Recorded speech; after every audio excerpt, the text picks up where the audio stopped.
கர்த்தருக்கு பிரியமானவர்களே, உங்களுடைய வாழ்க்கையிலே ஒரு கேள்வி இருக்கலாம்.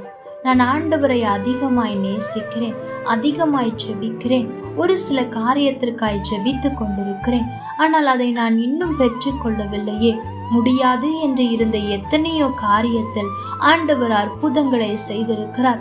நான் நினைத்து பார்க்காத ஆசீர்வாதங்களை எல்லாம் எனக்கு தந்திருக்கிறார். ஆனாலும் கூட இன்னும் ஒரு சில பகுதிகளில் ஏன் நான் விரும்புகிற ஆசீர்வாதம் வரவில்லை, ஏன் நான் எதிர்பார்க்கிற ஆசீர்வாதம் இன்னும் கிடைக்கவில்லை, ஏன் நான் காத்து கொண்டிருக்கிற அற்புதம் என்னுடைய வாழ்க்கையில் நான் பார்க்கவில்லை என்று அங்கலாய்த்து கொண்டிருக்கிறீர்களோ? அதற்கான காரியத்தை வேதத்திலிருந்து ஒரு வசனத்தின் மூலம் நாம் கற்றுக்கொள்ள போகிறோம். மத்தேயு 13ஆம் அதிகாரம் 58ஆம் வசனம்.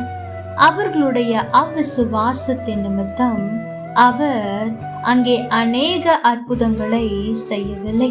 எனக்கு பிரியமான தேவ பிள்ளைகளே, ஆண்டவர் எத்தனையோ அற்புதங்களை செய்து கொண்டிருக்கிறார்.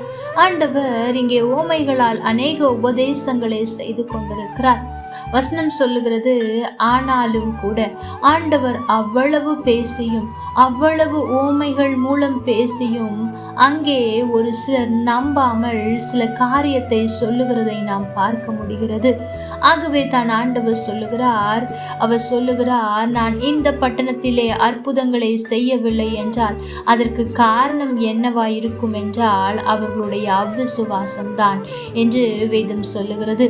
ஆம், எனக்கு பிரியமான தேவ பிள்ளைகளே, உங்களுடைய வாழ்க்கையில் சில பகுதிகளில் கூட ஏன் ஆண்டவர் இந்த காரியத்தில் இன்னும் அற்புதத்தை செய்யவில்லை?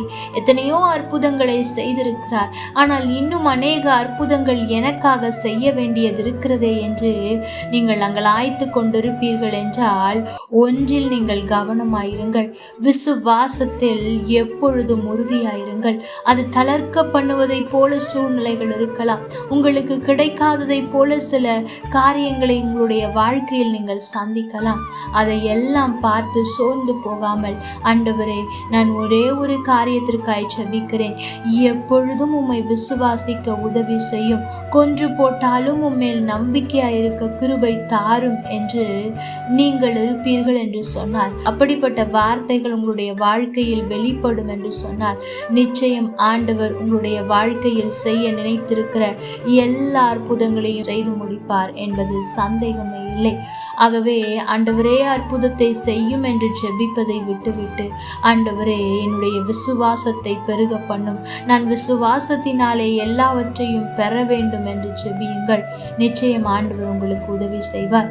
கர்த்தர் தாமே உங்களோடு கூட இருந்து உங்களை ஆசீர்வதிப்பாராக. ஆமென். லைக் பண்ணுங்க, ஷேர் பண்ணுங்க, கமெண்ட் பண்ணுங்க.